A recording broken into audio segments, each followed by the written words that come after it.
Come on in here and sit down, child. Alicia Speaks is back in session. So go ahead and grab that handy dandy whole book and get right into business.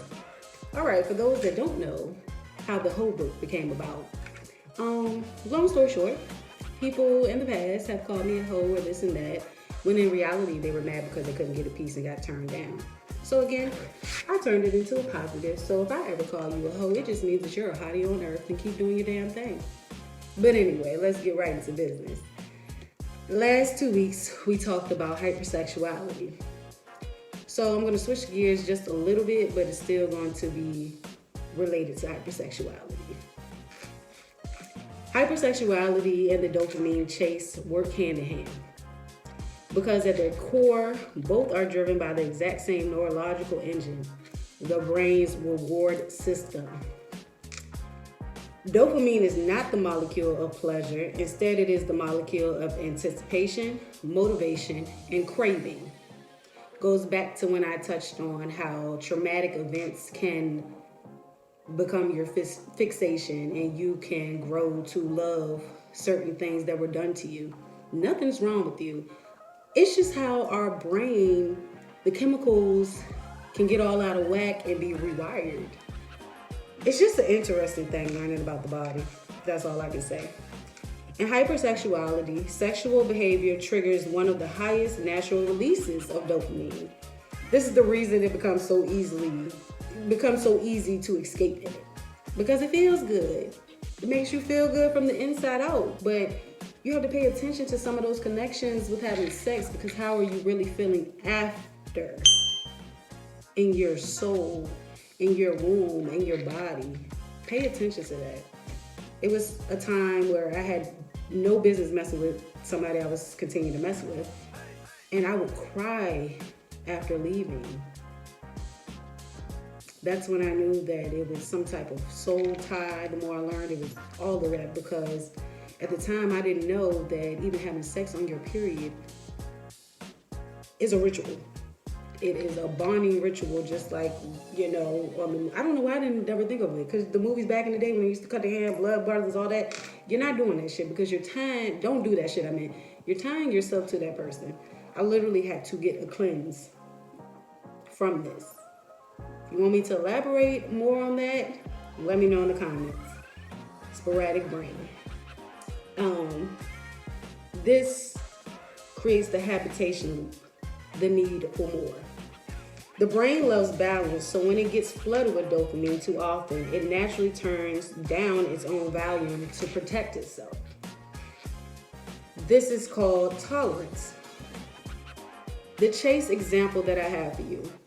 A normal 10-minute scroll doesn't hit the same, so you find yourself scrolling for 2 hours, and in those 2 hours, you're jumping from back and forth, back and forth.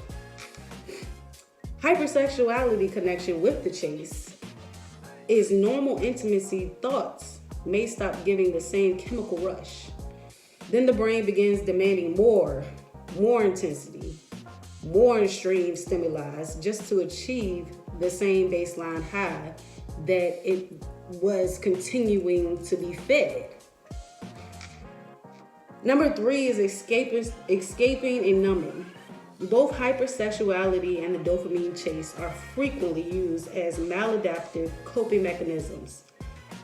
That is a mouthful because it goes back to the self-accountability. If you don't see anything wrong with your actions and doings, you're not going to even realize that you're escaping, numbing the pain, and using certain things to cope with instead of just addressing the fucking root of the issue, like I always like to say.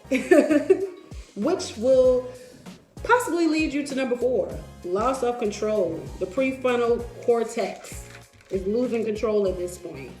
When the chase takes over the rational part of your brain, which is the prefrontal cortex, basically gets bullied by the impulsive pleasure seeking centers. That's the best way that I can describe it. So how does any of this affect true intimacy, you may ask?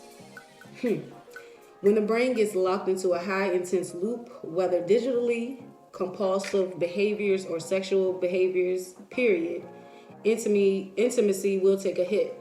Because one, it creates the intimacy versus intensity paradox.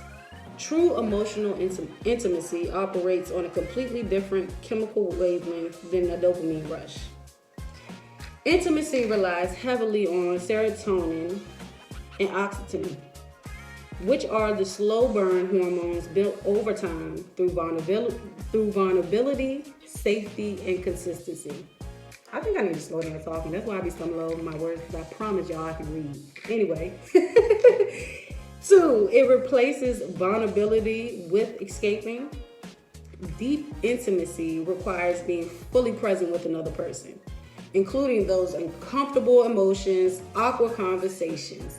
All of that is detrimental to your growth within yourself and your interactions and relationships with others. This is something that I've struggled to work on, currently still working on, and one day I'll reach my goals.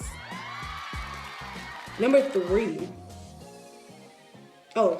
Chasing the dopamine high is an avoided coping mechanism, like I just said. So moving on to number three. It causes partner desensitization. It causes partner desensitization. In healthy relationships, your partner is a primary source of joy and comfort. Well, they should be, I'll say that. However, the loop is showing you that your brain is still craving more and more. By recognizing this trajectory, we can begin to intentionally lower our stimulation baseline, retrain our brains to appreciate more of the slow burn rewards, to rebuild genuine, meaningful, and long-lasting connections. That was a mouthful, y'all. I've been trying to keep all of my videos under 10 minutes. I know that people's attention span is the size of a net, forget a fly. So if you ever want me to elaborate on anything in a deeper aspect, don't hesitate to ask me. Talk to me in the comments. That's really what I'm waiting for. I can't wait until I have more engagement to actually bounce ideas off of and, just talk. Just talk like I'm doing now. I feel like I'm actually becoming more comfortable with this thing. Like, I've never really cared for going live. I would do it for certain, social standings and all that. But now I just do my own thing and letting it resonate with whomever it concerns. So that's that. But that's all I got for you guys. And stay tuned for our next episode, because each week I'm just going to continue to go in depth and more detailed, and always feel free to go back to my other episodes and catch all the way up. You'll catch on to certain sayings very quickly. Don't forget to hit that like, subscribe, share. One moment, please. And comment. Yeah. Till next time, Alicia Speaks is signing out. Peace.